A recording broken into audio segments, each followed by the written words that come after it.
I was 21. I had just gotten a job as a security guard officer, and had my own place, and was about to have a son at that time. Yes, we were together during that time. We stayed together, I think 5 years. No, 2 years after that, but the total time we spent together was 9 years. I had her when I was 24. I had just transitioned into another job because I needed more money.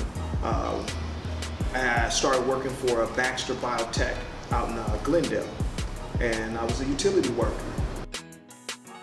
There was choices that I made. The relationship wasn't healthy for me or my kid's mother and my kids. So what I decided to do was to leave the relationship, rebuild myself.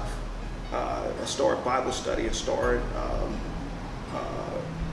going to the Kingdom Hall. I was at the time studying with Jehovah's Witnesses. That helped me with the process of becoming a single parent, but understanding my role and what that would entail.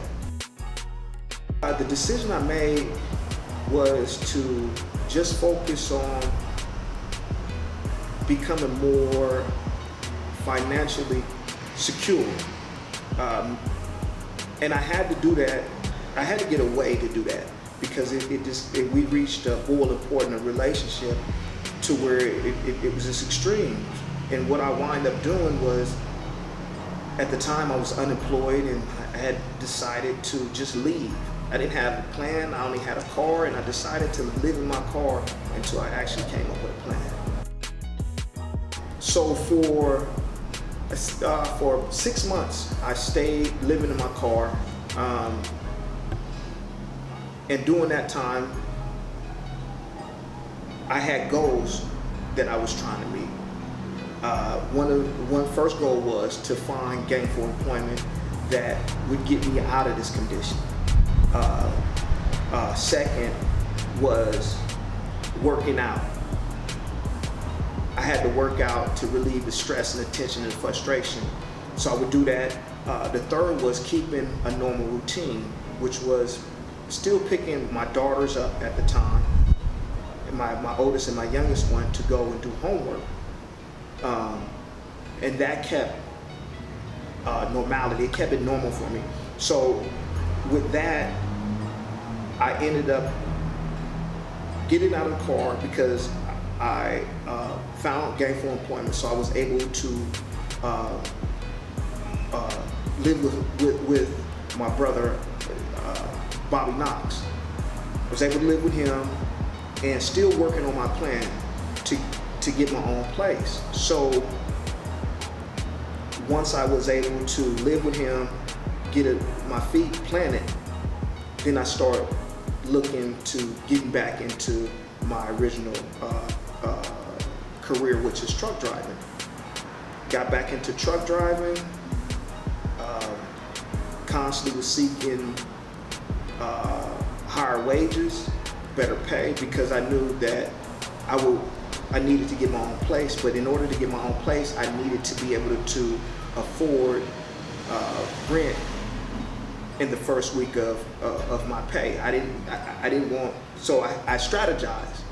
I needed to find a job that would pay me enough in 1 week that would match my rent.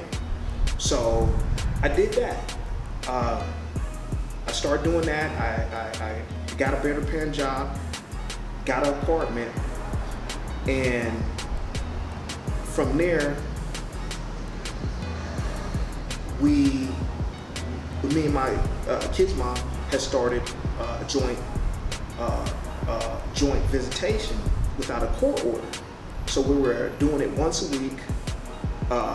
She would have it once a week, I would have it once a week, and then her schedule changed all of a sudden. She says that she had to work nights and that she needed me to watch my daughters. because I was working in the daytime. It was possible for me to do it, and it was explained to me as a temporary arrangement. Well, the temporary arrangement became permanent, and when it became permanent, she never did say anything to me about it. It was just a move she made. It was underhandedly. And then when I would asked her, okay, when are we gonna go back to the normal schedule? She said something to me. She says, "Are you quitting and giving up?" So at that point, I knew I was under a test to get my daughter. And one of the ways that happened was she didn't want to go back to the regular schedule, and she didn't want to help in the area of homework. So with her not wanting to participate in homework, make sure she was in school on time, making sure that she's well adjusted in whatever problem she's having, being able to handle them with the school. So she didn't want to show up to any meetings. They would have to constantly call. When they couldn't get in contact with her and they seen me on a regular basis, they started to approach me about the trouble my daughter was having in school. And I had to explain to them in a disheartening way that my daughter didn't live with me, so I didn't have any control over if her homework was being done while she's coming to school tired. I had no answers. So it put me in an awkward position to try to explain something that I don't have control over. And I pleaded with her. And I pleaded with her for about 3 years before I actually decided to move forward in the process of filing for full custody. For 2 years straight, I worked on Thrift Investment Group, which is a group economics. And out of developing Grip Investment Group, I was able to create a conglomerate of businesses that I can leave my children. In doing so, they don't have to worry about a job. They won't have to worry about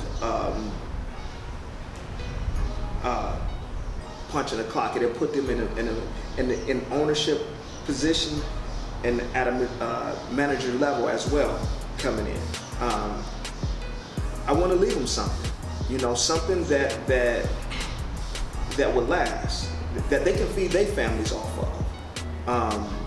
So I came up with Grip Investment, which will collectively help not just myself, but other people that's interested in starting a business and being part of a group that its primary focus is economics, building companies up and making them successful for our community.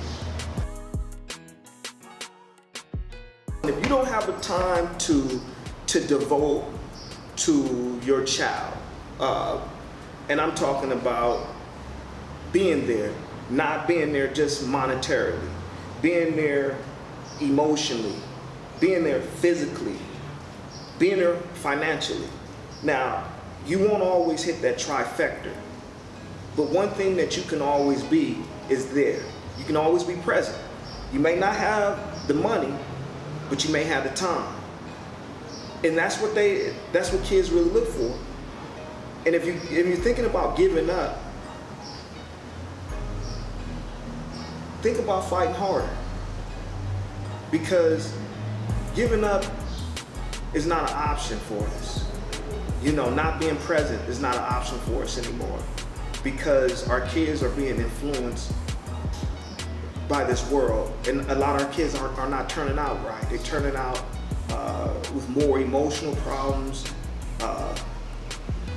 more misinformation. They don't have the thinking ability that they need in order to survive. So if you're giving up, ask yourself, what do you do? What are you going to do once you give up? When you give up, you're going to do something else. But them kids are always going to be present.